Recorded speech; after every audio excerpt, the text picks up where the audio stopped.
Namaste, my name is Khushbu Tamang Gurung. Today I am going to make a top जुन चाहिँ अहिले प्रिन्टेजमा एकदमै छाइरहेको छ.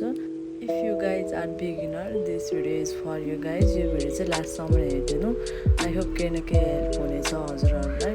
ढिला नगरिकन let's start the video. I am using brown paper for draft. यदि हजुरहरूसँग यो ब्राउन पेपर छैन भने हजुरहरूले घरमा भएको न्युज पेपरमा पनि ड्राफ्ट बनाउन सक्नुहुन्छ.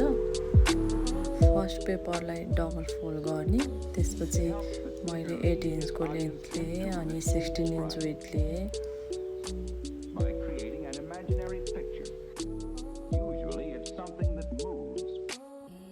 फर्स्टमा 8 को मिड पोइन्टमा मार्क गर्ने अनि 4 बाट माथि 1.25 तल 1.25 मा मार्क गर्ने. त्यसपछि तलपट्टि साइडमा 16 को पनि मिड पोइन्टमा मार्क गर्ने.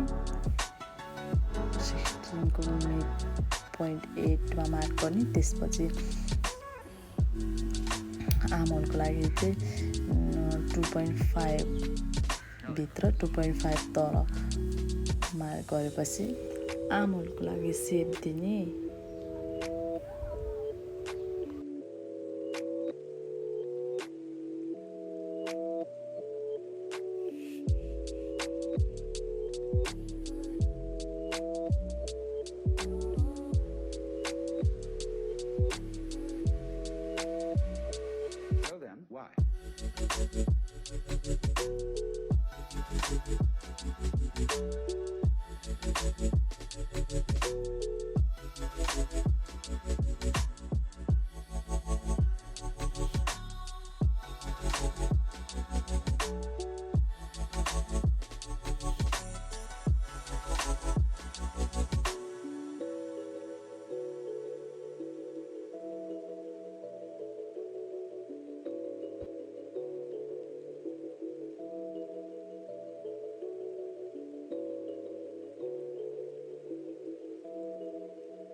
ब्याकको लागि फेरि पेपरलाई डबल फोल्ड गर्ने अनि मैले वेट लिएँ 14 इन्च, लेन्थ लिएँ 8 इन्च.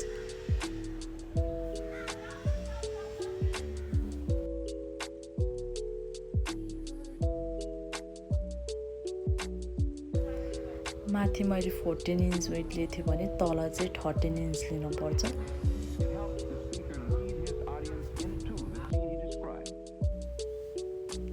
अनि आमहोलको लागि सेम प्रोसेस, माथिबाट 2.5 इन्च तल 2.5 इन्च अनि आमहोलको लागि सेप दिने.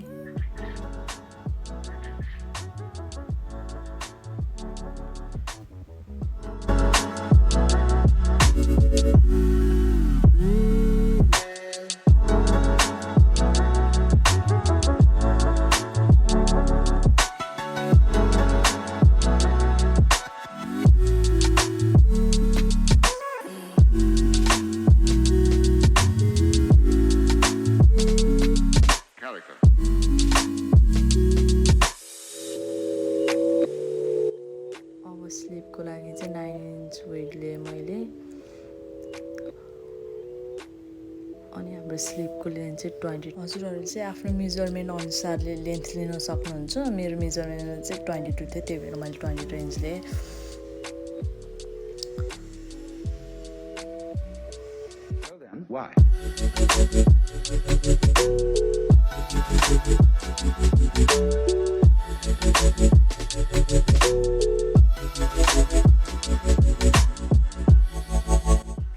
अब 8 इन्च डाउन गरेर हामीले स्ट्रेट लाइन तान्नु पर्छ.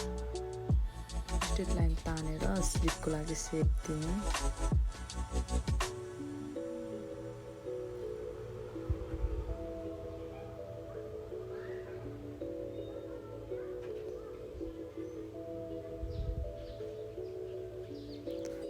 एकैचोटि फ्याब्रिकमा कट गर्नुभन्दा पनि पहिला ड्राफ्ट गरेर गर्दा चाहिँ बेटर हुन्छ.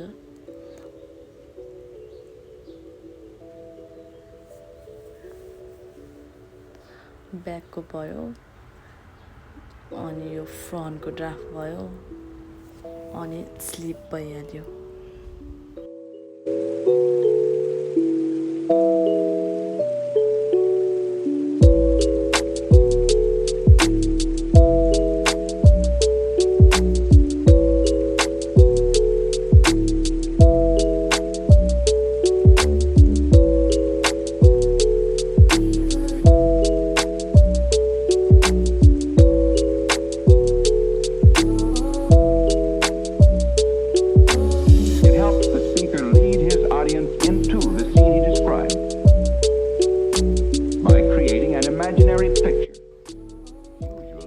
तुनाको लागि मैले चाहिँ 22 इन्च गरेछु। हजुरहरूलाई जति लामो चाहिन्छ छोटो चाहिन्छ हजुरहरूको अनुसारले कट गर्नु होला।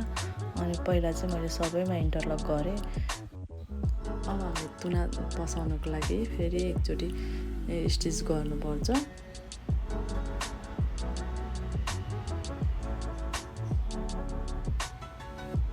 स्टिच चाहिँ तल माथि अनि फ्रन्ट साइडमा मात्रै स्टिच गर्नु।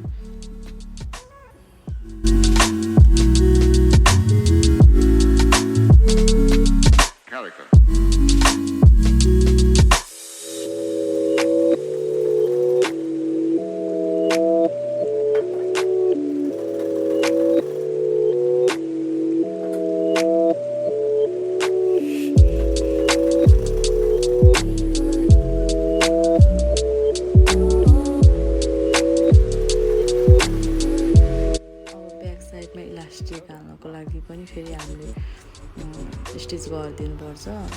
तल माथि नै स्टिच गरिदिनुपर्छ हामीले, किनभने तल माथि नै इलास्टिक हालेको छौँ।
स्लिपमा इलास्टिक हाल्नको लागि चाहिँ एउटा मैले 10 इन्चमा मार्क गरेको छु अनि अर्को 16 इन्चमा।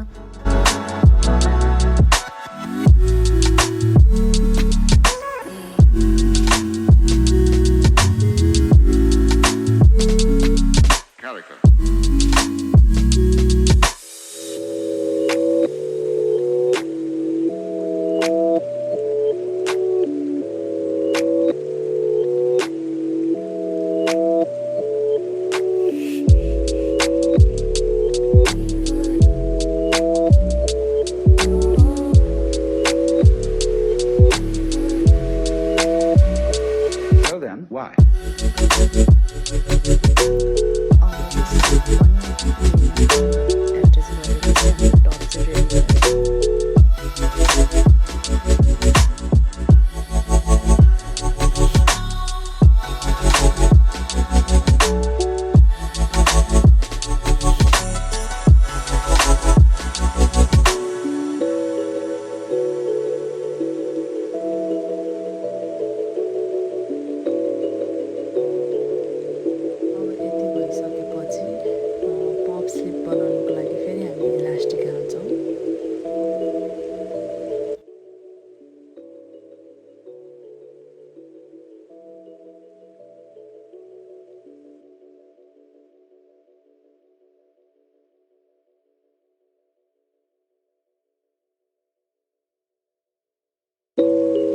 है